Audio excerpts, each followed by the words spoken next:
everyone, welcome back to my channel Sam Tutors. If you are new to my channel, please subscribe and hit the bell icon to never miss any updates. ಇಂದು ನಾವು ಕಲಿತ ಗುಣಿತಾಕ್ಷರಗಳ ಬಗ್ಗೆ ಕಲಿಯೋಣ.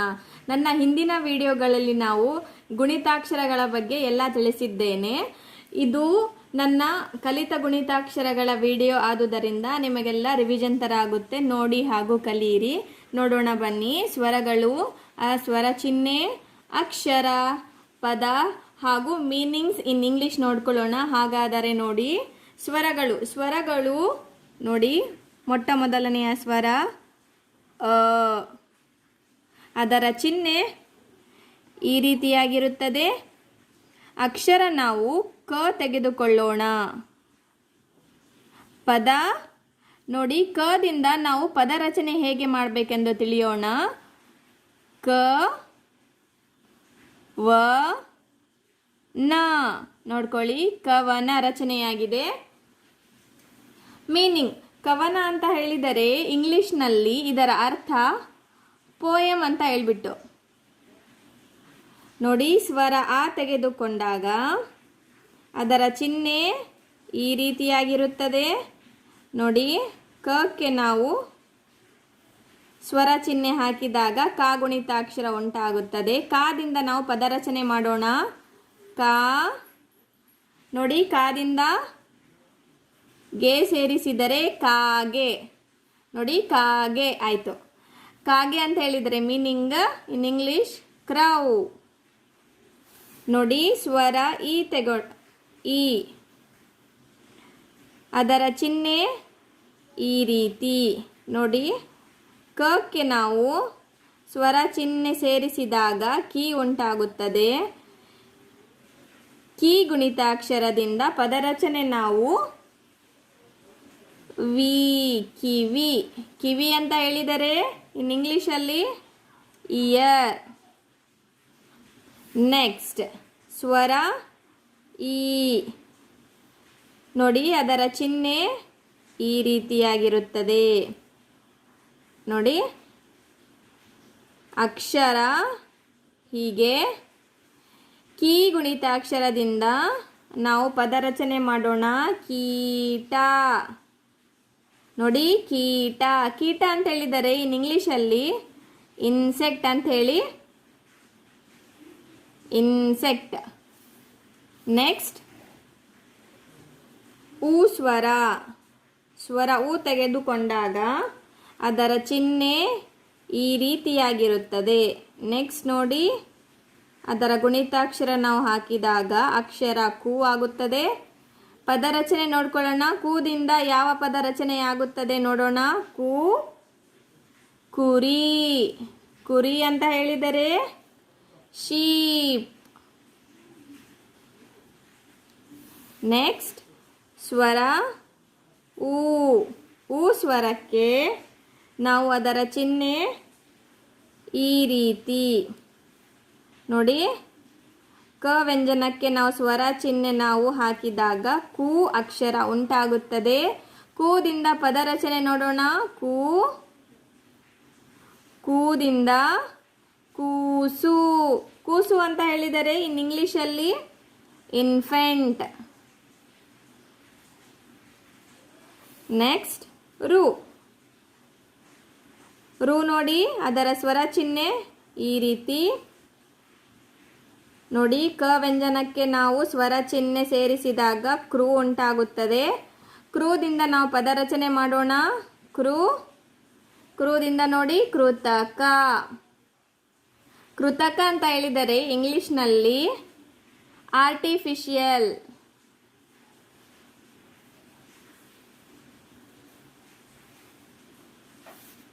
ನೋಡಿ, next A ಸ್ವರ, ಅದರ ಚಿಹ್ನೆ ಈ ರೀತಿಯಾಗಿರುತ್ತದೆ. ನೋಡಿ, ಕ ವ್ಯಂಜನಕ್ಕೆ ನಾವು ಸ್ವರ ಚಿಹ್ನೆ ಸೇರಿಸಿದಾಗ ಕೆ ಉಂಟಾಗುತ್ತದೆ. ನೋಡಿ, ಕೆದಿಂದ ಪದ ರಚನೆ ನೋಡ್ಕೊಳ್ಳೋಣ. ಕೆದಿಂದ ಕೆನೆ ಅಂತ ಹೇಳಿದರೆ ಇನ್ ಇಂಗ್ಲಿಷಲ್ಲಿ ಕ್ರೀಮ್ ಅಂತ ಹೇಳಿ ಅರ್ಥ. ನೆಕ್ಸ್ಟ್ ನೋಡೋಣ ಸ್ವರ ಚಿಹ್ನೆ ಎ. ನೋಡಿ ಅದರ ಚಿಹ್ನೆ ಈ ರೀತಿಯಾಗಿರುತ್ತದೆ. ವ್ಯಂಜನಕ್ಕೆ ಸೇರಿಸೋಣ. ಕೆ ಈ ರೀತಿ. ಕೆದಿಂದ ನಾವು ಪದ ರಚನೆ ಮಾಡಿಕೊಂಡಾಗ ಕೇಸರಿ. ಕೇಸರಿ ಅಂತ ಹೇಳಿದರೆ ಇನ್ ಇಂಗ್ಲಿಷ್ ಮೀನಿಂಗ್ ಸ್ಯಾಫ್ರಾನ್. ನೋಡಿ ನೆಕ್ಸ್ಟ್ ಸ್ವರ ಐ. ಐಗೆ ನಾವು ಈ ರೀತಿ ನೋಡಿ ಕ ವ್ಯಂಜನಕ್ಕೆ ನಾವು ಸ್ವರ ಚಿಹ್ನೆ ಸೇರಿಸಿದಾಗ ಕೈ ಉಂಟಾಗುತ್ತದೆ. ಕೈದಿಂದ ನಾವು ಪದ ರಚನೆ ನೋಡ್ಕೊಳ್ಳೋಣ. ಕೈ. ಕೈ ಅಂತ ಹೇಳಿದರೆ ಅದರ ಮೀನಿಂಗ್ ಇನ್ ಇಂಗ್ಲಿಷ್ ನೋಡಿ ಹ್ಯಾಂಡ್ ಅಂತ ಹೇಳಿ ಅರ್ಥ. ನೆಕ್ಸ್ಟ್ ಓ. ಓ ನೋಡಿ ಈ ರೀತಿ. ನೋಡಿ ಅಕ್ಷರ ನೋಡಿ ನಾವು ಕ ವ್ಯಂಜನಕ್ಕೆ ನಾವು ಚಿಹ್ನೆ ಸ್ವರ ಚಿಹ್ನೆ ಸೇರಿಸಿದಾಗ ಕೋ ಉಂಟಾಗುತ್ತದೆ. ಕೋದಿಂದ ನಾವು ಪದ ರಚನೆ ನೋಡ್ಕೊಳ್ಳೋಣ. ಕೊನೆ. ಕೊನೆ ಅಂತ ಹೇಳಿದರೆ ಎಂಡ್. ಇನ್ ಇಂಗ್ಲೀಷಲ್ಲಿ ಕೊನೆ ಅಂತ ಹೇಳಿದರೆ ಎಂಡ್ ಅಂತ ಹೇಳಿಬಿಟ್ಟು ಅರ್ಥ ಅದರದು. ಓ ನೆಕ್ಸ್ಟ್ ವ್ಯಂಜನ, ನೆಕ್ಸ್ಟ್ ಸ್ವರ ಓ. ಅದರ ಚಿಹ್ನೆ ನೋಡಿ ನೋಡಿ ಈ ರೀತಿಯಾಗಿರುತ್ತದೆ. ವ್ಯಂಜನಕ್ಕೆ ನಾವು ಸೇರಿಸೋಣ. ಕೋ. ಕೋ. ಕೋದಿಂದ ನಾವು ಪದ ರಚನೆ ಕೋಮಲ. ಕೋಮಲ ಅಂತ ಹೇಳಿದರೆ ಸಾಫ್ಟ್ ಅಂತ ಹೇಳಿ ಅರ್ಥ. ಸಾಫ್ಟ್. ನೆಕ್ಸ್ಟ್ ನೋಡ್ಕೊಳ್ಳೋಣ. ಔ. ಅವು ನೋಡಿ ಈ ರೀತಿ ಅದರ ಚಿಹ್ನೆ ನೋಡಿ ಕೌ.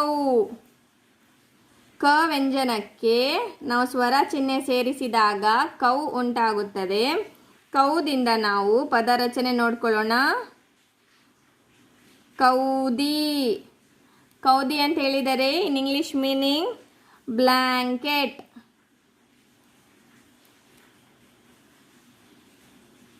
ನೆಕ್ಸ್ಟ್ ನೋಡಿ ಅಂ. ಸ್ವರ ಅಂ ನೋಡಿ ಅದರ ಚಿಹ್ನೆ ಈ ರೀತಿಯಾಗಿರುತ್ತದೆ. ಇದಕ್ಕೆ ನಾವು ಅನುಸ್ವಾರ ಅಂತ ಹೇಳಿ ಕರಿತೀವಿ. ಈ ಸೊನ್ನೆ ನಾವು ಕೊಡೋದರಿಂದ ಇದಕ್ಕೆ ಅನುಸ್ವಾರ ಅಂತ ಹೇಳಿಬಿಟ್ಟು ಕರಿತೀವಿ. ನೆನ್ಪಿಟ್ಕೊಳ್ಳಿ. ಇದರ ನಾವು ಅಕ್ಷರ ನೋಡಿ ಕ ವ್ಯಂಜನಕ್ಕೆ ನಾವು ಈ ಚಿಹ್ನೆ ಸೇರಿಸಿದಾಗ ಕಂ ಉಂಟಾಗುತ್ತದೆ. ಕಂದಿಂದ ನಾವು ಪದ ರಚನೆ ನೋಡ್ಕೊಳ್ಳೋಣ. ಕಂದಿಂದ ನಾವು ಕಂದು ಅಂತ ಹೇಳಿ ಪದ ರಚನೆಯಾಗುತ್ತದೆ. ಕಮ್. ಕಮ್ ಅಂತ ಹೇಳಿದರೆ ಕಂದು. ಕಂದು ಅಂತ ಹೇಳಿದರೆ ಮೀನಿಂಗ್ ನೋಡಿ ಬ್ರೌನ್ ಅಂತ ಹೇಳಿಬಿಟ್ಟು ಅದರ ಅರ್ಥ. ನೆಕ್ಸ್ಟ್ ಆಹಾ. ಆಹಾ ನೋಡಿ 2 ಸೊನ್ನೆಗೆ ನಾವು ಇದರ ಚಿಹ್ನೆ ನೋಡ್ಕೊಳ್ಳಿ ಈ ರೀತಿಯಾಗಿರುತ್ತದೆ. ಇದಕ್ಕೆ ನಾವು ವಿಸರ್ಗ ಅಂತ ಕೇಳಿತೀವಿ. 1 ಸೊನ್ನೆಗೆ ನಾವು ಅನುಸ್ವಾರ, 2 ಸೊನ್ನೆಗೆ ಮೇಲೆ ಮತ್ತು ಕೆಳಗಡೆ ಕೊಟ್ಟಾಗ ನಾವು ವಿಸರ್ಗ ಅಂತ ಕರಿತೀವಿ. ನೋಡಿ ಇದಕ್ಕೆ ಚಿಹ್ನೆ ನೋಡ್ಕೊಳ್ಳಿ. ಅದರ ಕ ನಾವು ವ್ಯಂಜನಕ್ಕೆ ನಾವು ಸ್ವರ ಚಿಹ್ನೆ ಸೇರಿಸಿದಾಗ ಕಹ ಉಂಟಾಗುತ್ತದೆ. ಕಹದಿಂದ ಪದಗಳ ರಚನೆ ಸ್ವಲ್ಪ ಕಡಿಮೆನೆ, ಹೆಚ್ಚು ಈ ವಿಷಯದಲ್ಲಿ ಬರುವುದಿಲ್ಲ. ಕಹನೆ ಅಂತ ನಾನು ಬರೆದಿದ್ದೇನೆ. ಅದರ ಮೀನಿಂಗ್ನೂ ಇಲ್ಲ ಏನು, ನಾನು ನಿಮಗೆ ಪ್ರೊನೌನ್ಸಿಯೇಷನ್ ಆಗಲಿ ಅಂತ ಹೇಳಿಬಿಟ್ಟು ಕಹ ಅಂತ ನಾನು ಬರಿತಿದ್ದೇನೆ. ನೋಡ್ಕೊಳ್ಳಿ ಮತ್ತೊಮ್ಮೆ ನೋಡಿ. ಕಲಿತ ಗುಣಿತಾಕ್ಷರಗಳು. ಸ್ವರಗಳು. ಸ್ವರ ಅ. ಸ್ವರ ಅಕ್ಕೆ ನಾವು ಸ್ವರ ಚಿಹ್ನೆ ಈ ರೀತಿ. ಅಕ್ಷರ ನೋಡಿ ಕ ತೆಗೆದುಕೊಂಡಿದ್ದೇನೆ ನಾನು. ಅದರ ಪದ ರಚನೆ ನೋಡಿ ಕ. ಕ ವ ನ ಕವನ. ನೋಡಿ ಇದಕ್ಕೆ ನಾವು ಕದಿಂದನೇ ರಚನೆಯಾಗಿದೆ ಈ ಪದ ಎಲ್ಲ. ಕವನ. ನೋಡಿ ಕವನ ಅಂತ ಹೇಳಿದರೆ ಅದರ ಇಂಗ್ಲಿಷ್ ಮೀನಿಂಗ್ ಬಂದ್ಬಿಟ್ಟು ಪೋಯಮ್. ಕದಿಂದ ನಾನು ಪದ ರಚನೆ ಮಾಡಿದ್ದೇನೆ. ಇವೆಲ್ಲ ನಾನು ಪದ ರಚನೆ ಅಕ್ಷರದಿಂದನೇ ನಾನು ಮಾಡಿದ್ದೇನೆ, ನಿಮಗೆಲ್ಲ ಅರ್ಥ ಆಗಲಿ ಅಂತ ಹೇಳ್ಬಿಟ್ಟು. ಕವನ ಅಂದರೆ ಅದರ ಮೀನಿಂಗ್ ಪೋಯಮ್. ನೆಕ್ಸ್ಟ್ ಸ್ವರ ಆ. ಸ್ವರ ಆದ ಚಿಹ್ನೆ ಈ ರೀತಿಯಾಗಿರುತ್ತದೆ. ಅದರ ಅಕ್ಷರ, ಅದರ ಕಾಗುಣಿತ ಅಕ್ಷರ ನೋಡಿ ಕಾ. ಕಾದಿಂದ ನಾನು ಪದರಚನೆ ಕಾ ತೆಗೆದುಕೊಂಡು ಮಾಡಿದ್ದೇನೆ. ಕಾಗೆ, ಕಾಗೆ. ನೋಡಿ ಅದರ ಮೀನಿಂಗ್ ಕ್ರೌ. ನೆಕ್ಸ್ಟ್ ಈ ಸ್ವರಕ್ಕೆ ನಾವು ಅದರ ಚಿಹ್ನೆ, ಸ್ವರ ಚಿಹ್ನೆ ನೋಡಿ ಈ ರೀತಿಯಾಗಿರುತ್ತದೆ. ಕೀ. ನೋಡಿ ಕೀ ಅಕ್ಷರ ಕೀ. ಕೀದಿಂದ ನಾವು ಪದರಚನೆ ನೋಡೋಣ. ಕಿವಿ, ಕಿವಿ. ನೋಡಿ ಇದಕ್ಕೆ ನಾವು ಕೀದಿಂದ ನಾವು ಪದರಚನೆ ಮಾಡಿದ್ದೇವೆ. ಕಿವಿ, ಕಿವಿ ಅಂತ ಹೇಳಿದರೆ ಮೀನಿಂಗ್ ಅದರ ಇಯರ್ ಅಂತ ಹೇಳಿಬಿಟ್ಟು ಅರ್ಥ. ನೆಕ್ಸ್ಟ್ ಈ ಅದರ ಸ್ವರ ಚಿಹ್ನೆ ನೋಡಿ ಈ ರೀತಿ ಕೀ ಉಂಟಾಗುತ್ತದೆ. ನಾವು ಕ ವ್ಯಂಜನಕ್ಕೆ ಈ ಸ್ವರ ಚಿಹ್ನೆ ನಾವು ಸೇರಿಸಿದಾಗ ಕೀ. ನೋಡಿ ಕೀ ಅಕ್ಷರದಿಂದ ನಾವು ಪದರಚನೆ ನೋಡ್ಕೊಳ್ಳೋಣ. ಕೀಟ. ನೋಡಿ ಕೀಟ ಅಂತ ಹೇಳಿದರೆ ಇನ್ಸೆಕ್ಟ್, ಅದರ ಮೀನಿಂಗ್. ಊ ಅದರ ಸ್ವರ ಚಿಹ್ನೆ ನೋಡಿ ಈ ರೀತಿ. ಅದರ ಅಕ್ಷರ ಕು. ಕೂದಿಂದ ನಾವು ಪದರಚನೆ ನೋಡೋಣ. ಕುರಿ, ಕುರಿ. ಶೀಪ್, ಅದರ ಮೀನಿಂಗ್ ಶೀಪ್. ಊ ನೋಡಿ ಸ್ವರ ಚಿಹ್ನೆ ನೋಡಿ, ಅದರ ಸ್ವರ ಚಿಹ್ನೆ ಈ ರೀತಿಯಾಗಿರುತ್ತದೆ. ನಾವು ಕ ವ್ಯಂಜನಕ್ಕೆ ಈ ಚಿಹ್ನೆ ಸೇರಿಸಿದಾಗ ಕೂ ಉಂಟಾಗುತ್ತದೆ. ನೋಡಿ ಅದರ ಪದ ರಚನೆ ನಾವು ಕೂದಿಂದನೇ ನೋಡ್ಕೋಬೇಕು. ಕೂಸು. ನಿಮಗೆಲ್ಲ ತಿಳಿಲಿ ಅಂತ ಹೇಳ್ಬಿಟ್ಟು ನಾನು ಅಕ್ಷರ ಇದೇ ತಗೊಂಡಿದ್ದೇನೆ. ಫಾರ್ ಎಕ್ಸಾಂಪಲ್ ನಾನು ಇದು ತಗೊಂಡು ಪದ ರಚನೆ ಹೇಗೆ ಮಾಡುವುದನ್ನು ನಾನು ಕಲಿಸಿದ್ದೇನೆ, ನೋಡ್ಕೊಳ್ಳಿ. ಕೂಸು. ನೋಡಿ ಕೂಸು, ಕೂಸು ಅಂತ ಹೇಳಿದರೆ in English meaning infant. Next ರು ನೋಡಿ. ರು ಸ್ವರಕ್ಕೆ ಅದರ ಚಿಹ್ನೆ ಈ ರೀತಿಯಾಗಿರುತ್ತದೆ. ನೋಡಿ ಅದರ ಚಿಹ್ನೆ ನಾವು ಕನ್ನಡದಲ್ಲಿ ಲ ಅಂತ ಬರಿತೀವಲ್ಲ, ಅದೇ ರೀತಿ ಇರುತ್ತದೆ. ನೋಡಿ ಅದರ ಅಕ್ಷರ ಕ ವ್ಯಂಜನಕ್ಕೆ ನಾವು ಸ್ವರ ಚಿಹ್ನೆ ಸೇರಿಸಿದಾಗ ಕೃ ಉಂಟಾಗುತ್ತದೆ. ಕ್ರೂದಿಂದ ನಾವು ಪದರಚನೆ ಕೃತಕ, ಕೃತಕ. ನೋಡಿ ಅದರ ಮೀನಿಂಗ್ ಆರ್ಟಿಫಿಷಿಯಲ್ ಅಂತ ಹೇಳಿಬಿಟ್ಟು ಅದರ ಅರ್ಥ. ನೆಕ್ಸ್ಟ್ ಎ ಸ್ವರ, ಅದರ ಸ್ವರ ಚಿಹ್ನೆ ಈ ರೀತಿ ನೋಡಿ. ನಾವು ಅಕ್ಷರ ಇದು ತಗೊಂಡಿದ್ದೇವೆ ಕೇದಿಂದ ನಾವು ಪದರಚನೆ ಮಾಡಿದಾಗ ಕೆನೆ, ಕೆನೆ ಉಂಟಾಗುತ್ತದೆ. ನೋಡಿ ಕೆನೆ ಅದರ ಮೀನಿಂಗ್ ಕ್ರೀಮ್ ಅಂತ ಹೇಳ್ಬಿಟ್ಟು. ನೆಕ್ಸ್ಟ್ ಎ ಸ್ವರ, ಅದರ ಸ್ವರ ಚಿಹ್ನೆ ಈ ರೀತಿ. ಅದರ ಅಕ್ಷರ ಕೆ. ನಾವು ಕೇದಿಂದ ನಾವು ಪದರಚನೆ ನೋಡ್ಕೊಳ್ಳೋಣ. ಕೇಸರಿ, ಕೇಸರಿ. ಕೇಸರಿ ಅಂತ ಹೇಳಿದರೆ ಸ್ಯಾಫ್ರನ್ ಅಂತ ಹೇಳಿ ಅದರ ಅರ್ಥ. ನೆಕ್ಸ್ಟ್ ಐ ಸ್ವರ ನೋಡಿ. ಸ್ವರ ಐಗೆ ನಾವು ಅದರ ಚಿಹ್ನೆ ಈ ರೀತಿಯಾಗಿರುತ್ತದೆ. ನಾವು ಕನ್ನಡದಲ್ಲಿ 8 ಅಂತ ನಾವು ಕಲ್ತಿದ್ವಲ್ಲ, ಅದೇ ಅದರ ಚಿಹ್ನೆ ಆಗಿರುತ್ತದೆ. ನೋಡ್ಕೊಳ್ಳಿ ಕೈ. ನೋಡಿ ಕೈ ಅಂತ ಹೇಳಿದರೆ ಅದರ ಪದರಚನೆ ನಾವು ಬರೀ ಕೈನೇ ಬರೆದಿದ್ದೀನಿ ಅಂತ ಹೇಳಿದರೆ ಇಲ್ಲ, ಅದರ ಮೀನಿಂಗ್ ಇದೆ. ಕೈ ಅಂತ ಹೇಳಿದರೆ ಹ್ಯಾಂಡ್, ಅದರ ಅರ್ಥ ನೋಡಿ. ಕೈ ಅಂತ ಹೇಳಿದರೆ ಹ್ಯಾಂಡ್, ಅದರ ಅರ್ಥ. ನೆಕ್ಸ್ಟ್ ಓ ಸ್ವರ, ಸ್ವರ ಚಿಹ್ನೆ ನೋಡ್ಕೊಳ್ಳಿ ಈ ರೀತಿಯಾಗಿರುತ್ತದೆ. ಕೋ ನೋಡಿ, ಕೋ ಗುಣಿತಾಕ್ಷರ ಉಂಟಾಗುತ್ತದೆ. ನೋಡಿ ಕೋದಿಂದ ನಾವು ಪದರಚನೆ ಮಾಡಿದಾಗ ಕೊನೆ, ಕೊನೆ. ಅದರ ಮೀನಿಂಗ್ ಎಂಡ್ ಅಂತ ಹೇಳಿಬಿಟ್ಟು. ನೆಕ್ಸ್ಟ್ ಓ ಸ್ವರ ತೆಗೆದುಕೊಂಡಾಗ ಅದರ ಚಿಹ್ನೆ ಈ ರೀತಿಯಾಗಿರುತ್ತದೆ. ನೋಡಿ ಅಕ್ಷರ ಕೋ ತೆಗೆದುಕೊಂಡಿದ್ದೇವೆ. ಕೋದಿಂದ ನಾವು ಪದರಚನೆ ಮಾಡಿದಾಗ ಕೋಮಲ, ಕೋಮಲ. ನೆಕ್ಸ್ಟ್ ನೋಡಿ ಅದರ ಮೀನಿಂಗ್ ಸಾಫ್ಟ್ ಅಂತ ಹೇಳ್ಬಿಟ್ಟು. ಔದಿಂದ ನಾವು ನೋಡಿ ಔ ಸ್ವರಕ್ಕೆ ಅದರ ಸ್ವರ ಚಿಹ್ನೆ ಈ ರೀತಿ. ನೋಡಿ ಅದರ ಅಕ್ಷರ ಈ ರೀತಿಯಾಗಿರುತ್ತದೆ. ಕೌದಿಂದ ನಾವು ಪದರಚನೆ ಮಾಡಿದಾಗ ಕೌದಿ, ಕೌದಿ ಅಂತ ಹೇಳಿದರೆ ಬ್ಲ್ಯಾಂಕೆಟ್ ಇನ್ ಇಂಗ್ಲಿಷ್. ಸ್ವರಕ್ಕೆ ಅದರ ಚಿಹ್ನೆ ನೋಡಿ 0 ಇದ್ದ ಹಾಗೆ, ಶೂನ್ಯ. ನೋಡಿ ಅದರ ಅಕ್ಷರ ಕ ವ್ಯಂಜನಕ್ಕೆ ನಾವು ಈ ಸ್ವರ ಚಿಹ್ನೆ ಸೇರಿಸಿದಾಗ ಕಮ್ ಉಂಟಾಗುತ್ತದೆ. ಕಮ್ದಿಂದ ನಾವು ಪದರಚನೆ ಮಾಡಿದಾಗ ಕಂದು ಅಂತ ಹೇಳ್ತೀವಿ. ಕಂದು, ಕಂದು ಅಂತ ಹೇಳಿದರೆ ಬ್ರೌನ್, ಅದರ ಮೀನಿಂಗ್. ನೋಡಿ ಅಹಾ, ಅಹಾ ಸ್ವರಕ್ಕೆ ಅದರ ಚಿಹ್ನೆ ಮೇಲೆ ಕೆಳಗೆ 2 0 ಬರುತ್ತದೆ, ಶೂನ್ಯ. ನೋಡಿ ಅದರ ಅಕ್ಷರ ನಾವು ಕ ವ್ಯಂಜನಕ್ಕೆ ನಾವು ಸ್ವರ ಚಿಹ್ನೆ ಸೇರಿಸಿದಾಗ ಕಹ ಉಂಟಾಗುತ್ತದೆ. ಕಹ ಅಕ್ಷರದಿಂದ ನಾವು ಪದರಚನೆ ನೋಡಿಕೊಂಡ್ರೆ ಕಹ ಕೆಲವೊಂದು ಸಮಯದಲ್ಲಿ ಬರುತ್ತೆ, ಕೆಲವೊಂದು ಸಮಯದಲ್ಲಿ ಬರಲ್ಲ. ಅದಕ್ಕೋಸ್ಕರನೇ ಕಹ ಅಂತ ನಾನು ಬರೆದಿದ್ದೇನೆ. ಅದರ ನಿಮಗೆ ಉಚ್ಚಾರ ತಿಳ್ಕೊಳ್ಳಿ ಅಂತೇಳಿ ಅದರ ಮೀನಿಂಗ್ ಏನಿಲ್ಲ, ಕಹ ಅಂತ ಹೇಳ್ಬಿಟ್ಟು ನಾನು ಬರೆದಿದ್ದೇನೆ. ಕಹ ನೋಡ್ಕೊಳ್ಳಿ ಮತ್ತೊಮ್ಮೆ. ಕವನ, ಕವನ, ಕವನ ಮೀನ್ಸ್ ಪೋಯಮ್.